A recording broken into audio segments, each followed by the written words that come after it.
ವಿಶೇಷ ಕಾರ್ಯಕ್ರಮಕ್ಕೆ ಸ್ವಾಗತ. ನಾನು ಪ್ರಮೋದ್. ಬಹುಶಃ ಇವತ್ತಿನ ರಾಜ್ಯ ರಾಜಕಾರಣದ ಕೇಂದ್ರ ಬಿಂದು ಅಂದರೆ ಸಿ.ಟಿ. ರವಿ ಅವರು.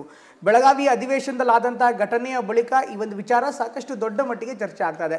ಎಲ್ಲ ವಿಚಾರಗಳನ್ನು ಸಾಕಷ್ಟು ವಿವರವಾಗಿ ಮಾತನಾಡೋದಕ್ಕೆ ನಮ್ಮ ಜೊತೆಗೆ ಸ್ವತಃ ಸಿ.ಟಿ. ರವಿ ಅವರೇ ಜಾಯ್ನ್ ಆಗ್ತಿದ್ದಾರೆ. ಸಿ.ಟಿ. ರವಿ ಅವರೇ ಕಾರ್ಯಕ್ರಮಕ್ಕೆ ಸ್ವಾಗತ. ನಮಸ್ಕಾರ. ರವಿ ಅವರೇ, ಬಹುಶಃ ನೀವು ಸಾಕಷ್ಟು ಮಾತಾಡಿದಿರಿ. ಮೊನ್ನೆ ನಡೆದಂಥ ಘಟನೆಯಿಂದ ನಿನ್ನೆ ತನಕ ಇವತ್ತಿನ ತನಕ ಎಲ್ಲ ವಿಚಾರಗಳನ್ನು ಮಾತಾಡಿದ್ರು. ಆದರೆ ನನ್ನ ಮೂಲಭೂತವಾದಂಥ ಪ್ರಶ್ನೆ, ಈ ಒಂದು ಅನಗತ್ಯವಾದಂಥ ಘಟನೆ ಬೇಕಿತ್ತಾ? ನಾನು ಇದೇ ಪ್ರಶ್ನೆಯನ್ನು ಸರ್ಕಾರಕ್ಕೆ ಕೇಳಕ್ಕೆ ಬಯಸ್ತೀನಿ. ನೀವು ಅನಗತ್ಯವಾಗಿ ಯಾಕೆ ವಿವಾದವನ್ನು ಕ್ರಿಯೇಟ್ ಮಾಡಿದಿರಿ? ಏನು ಸಾಧಿಸಿದ್ರಿ? ಏನು ಉದ್ದೇಶ ಇತ್ತು? ಸಭಾಪತಿಗಳು ರೂಲಿಂಗ್ ಕೊಟ್ಟ ಮೇಲೂ ಕೂಡ ನೀವು ದೂರು ಕೊಟ್ರಿ. ದೂರು ಕೊಟ್ಟ ತಕ್ಷಣ FIR ರಿಜಿಸ್ಟರ್ ಆಗತ್ತೆ.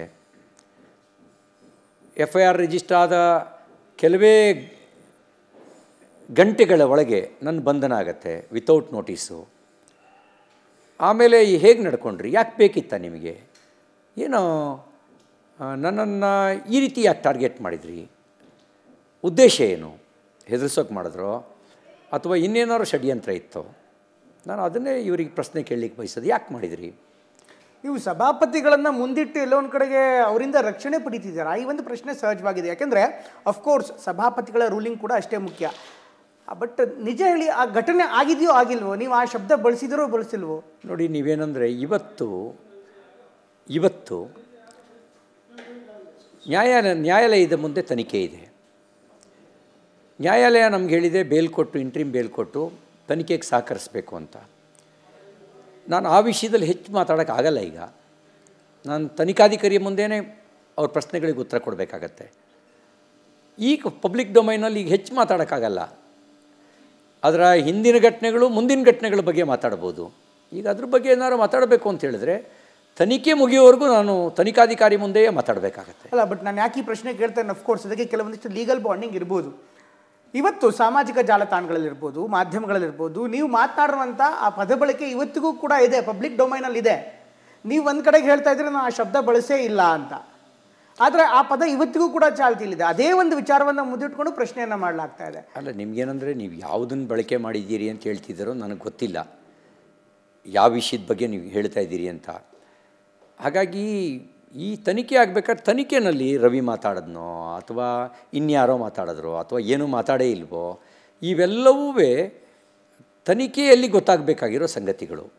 ನೀವು ಆ ಪದ ಬಳಸಿಲ್ಲ, ಫ್ರಸ್ಟ್ರೇಟೆಡ್ ಪದ ಬಳಸಿರಿ ಅಂತ ಹೇಳಿದ್ರಲ್ಲ, ಅದೇ ಪದದ ಬಗ್ಗೆ ನಾನು ಕೇಳ್ತಾ ಇರೋದು. ಅಲ್ಲ, ನನಗೇನಂತಂದರೆ ಸತ್ಯ, ನನಗೆ ಸಭಾಪತಿಗಳು ಕರೆದಾಗ ಸಭಾಪತಿಗಳ ಮುಂದೆ ವಿಷಯವನ್ನು ಇಟ್ಟಿದ್ದೇನೆ. ಅವರು ನನ್ನ ಹೇಳಿಕೆ ಮಾತ್ರ ತಗೊಳ್ಳದೆ ಎಲ್ಲ ದಾಖಲೆಗಳನ್ನು ಪರಿಶೀಲನೆ ಮಾಡಿದ ಮೇಲೆ ಅವರೊಂದು ನಿರ್ಣಯಕ್ಕೆ ಬಂದು ರೂಲಿಂಗ್ ಕೊಟ್ಟಿದ್ದಾರೆ. ನಾನು ಕಾಂಗ್ರೆಸ್ನವರಿಗೆ ಅವ್ರ ರೂಲಿಂಗನ್ನು ಹೊರಗಡೆ ಪ್ರಶ್ನೆ ಮಾಡೋಕ್ಕಾಗಲ್ಲ. ಅವ್ರ ರೂಲಿಂಗನ್ನು ಕಾಂಗ್ರೆಸ್ನವರು ಅದನ್ನು ರೂಲಿಂಗನ್ನು ನ್ಯಾಯಾಲಯಕ್ಕೆ ತಗೊಂಡೋಗಿ ಪ್ರಶ್ನೆ ಮಾಡಲಿಕ್ಕೆ ನಿಯಮಾವಳಿಗಳಲ್ಲಿ ಅವಕಾಶ ಇದೆಯಾ ಹೇಳಿ? ನಮ್ಮ ಕಸ್ಟೋಡಿಯನ್ ಯಾರು? ಅದನ್ನು ಇಟ್ಕೊಂಡು ಸುವರ್ಣಸೌಧದ ಕಾರಿಡಾರ್ಗಳಿಗೆ ಗುಂಡಗಳನ್ನು ಕಳಿಸಿ ಕೊಲೆ ಮಾಡಿಸೋದಕ್ಕೆ ಪ್ರಯತ್ನ ಮಾಡೋದು ಸಮ್ಮತವಾ? ಮತ್ತು ಸರಿ ತಪ್ಪನ್ನು ತನಿಖಾ ವರದಿ ಹೇಳಬೇಕು, ನ್ಯಾಯಾಂಗ ಹೇಳಬೇಕು. ನಾನು ಒಪ್ಕೊಳ್ತೀನಿ. ತನಿಖಾ ವರದಿ, ನ್ಯಾಯಾಂಗ, ಅಂತಿಮವಾಗಿ ತೀರ್ಪು, ನ್ಯಾಯಾಂಗದ ಏನು ತೀರ್ಪು ಬಂದರೂ ಕೂಡ ನಾನು ಒಪ್ಕೊಳ್ತೀನಿ. ನನ್ನ ಮೇಲೆ ದಾಳಿ ನಡೀತಲ್ಲ, ಈ FIRನೇ ಯಾಕೆ ಮಾಡಿಲ್ಲ ಈಗಳಿಗೆವರೆಗೂ? ನನ್ನ ಮೇಲೆ ಕೊಲೆ ಆಪಾದನೆ ಮಾಡಿದ್ದಾರೆ, ಕೊಲೆ ಷಡ್ಯಂತ್ರ ನಡೆಸಿದ್ದಾರೆ ಅಂತೇಳಿ ನಾನು ದೂರು ಕೊಟ್ಟನಲ್ಲ, ಅದು ಯಾಕೆ ಇನ್ನೂ ತಗೊಂಡಿಲ್ಲ? ಯಾಕೆ FIR ರಿಜಿಸ್ಟರ್ ಮಾಡಿಲ್ಲ? ಅದಕ್ಕೂ FIR ಮಾಡಲೇಬೇಕು, ಅದು ಖಂಡಿತವಾಗ್ಲೂ ಯಾಕೆ ಮಾಡಿ ಇದುವರೆಗೆ ನೋಡಿ. ಬಟ್ ಈಗ ನಾನು ಸಂದರ್ಶನದಲ್ಲಿ ಈ ಒಂದು ಸಂದರ್ಶನದಲ್ಲಿ ನಾನು ಹುಡುಕುವಂತ ಪ್ರಯತ್ನ ಮಾಡ್ತಾ ಇರುವಂತದ್ದು ಸ್ಪಷ್ಟವಾದಂತ ಸತ್ಯವಾದಂತ ಒಂದು ಮಾಹಿತಿ ಜನಕ್ಕೆ ಹೋಗಬೇಕಾಗಿದೆ. ಈಗ ತೂತು ಮೇಮೆ ಆರೋಪ ಪ್ರತ್ಯಾರೋಪ ಇದ್ದಿದ್ದೆ, ಬಟ್ ನಿಮ್ಮ ಮೇಲೆ ಹಲ್ಲೆ ಆಗೋದಕ್ಕೆ ಏನು ಕಾರಣ? ಅದು ಅಷ್ಟೇ ಮುಖ್ಯ ಅಲ್ವಾ?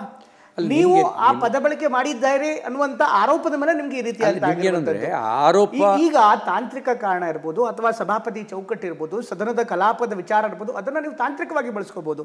ಬಟ್ ಅಂತಿಮವಾಗಿ ನಿಮಗೆ ಗೊತ್ತು ನೀವು. ಹೀಗಾಗಿ ನಾನು ನಿಮಗೆ ಬಿಡ್ತೀನಿ, ಅದು ಸತ್ಯವೋ ಸುಳ್ಳೋ ಅಂತ ನಿಮಗೆ ಸತ್ಯವಾಗ್ಲೂ ಗೊತ್ತಿರುತ್ತೆ.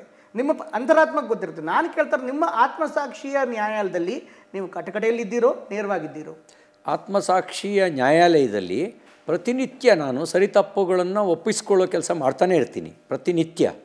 ಹಾಗಾಗಿ ಆತ್ಮಸಾಕ್ಷಿಯ ನ್ಯಾಯಾಲಯದಲ್ಲಿ ಪ್ರತಿನಿತ್ಯ ಪ್ರತಿಘಟನೆಗಳ ಬಗ್ಗೆಯೂ ಕೂಡ ನನ್ನನ್ನು ನಾನು ಒಪ್ಪಿಸ್ಕೊಳ್ತಕ್ಕಂಥ ಮತ್ತು ತಪ್ಪನ್ನು ಸರಿಪಡ್ಕೊಳ್ತಕ್ಕಂಥ, ಸರಿಯಾಗಿದ್ದರೆ ದಾರಿಯಲ್ಲಿ ಮುಂದೆ ಹೋಗೋ ಕೆಲಸನ ಮಾಡ್ತಾ ಬಂದಿರೋ ಕಾರಣಕ್ಕೋಸ್ಕರನೇ ಒಬ್ಬ ಸಾಮಾನ್ಯ ರೈತನ ಮಗ, ಒಬ್ಬ ಬೂತ್ ಮಟ್ಟದ ಕಾರ್ಯಕರ್ತನಾಗಿ ಬಂದವನನ್ನು ಪಾರ್ಟಿ ಈ ಹಂತದವರೆಗೂ ನನಗೆ ಅವಕಾಶವನ್ನು ಕೊಟ್ಟು ಬೆಳೆಸಿದೆ.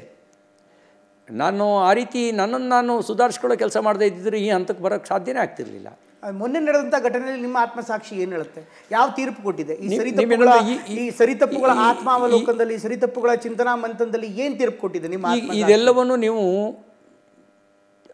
ಎನ್ಕ್ವೈರಿಯಾಗಿ ನ್ಯಾಯಾಂಗದ ತೀರ್ಪು ಬಂದ ಮೇಲೆ ಕೇಳಿ ಹೇಳ್ತೀನಿ. ನಾನು ಆ ಹಂತ ಸಾರ್ವಜನಿಕವಾಗಿ ಹೇಳೋ ಹಂತದಲ್ಲಿಲ್ಲ, ನೀವು ಕೇಳೋ ಹಂತದಲ್ಲೂ ಇಲ್ಲ. ಈ ಕಾರಣಕ್ಕೆ, ಸಬ್ಜುಡಿಸ್ ಕಾರಣಕ್ಕೆ ಮತ್ತು ನಮಗೊಂದು ನಿರ್ಬಂಧ ಇರೋ ಕಾರಣಕ್ಕೆ ಆಮೇಲೆ ಕೇಳಿ ಹೇಳ್ತೀನಿ.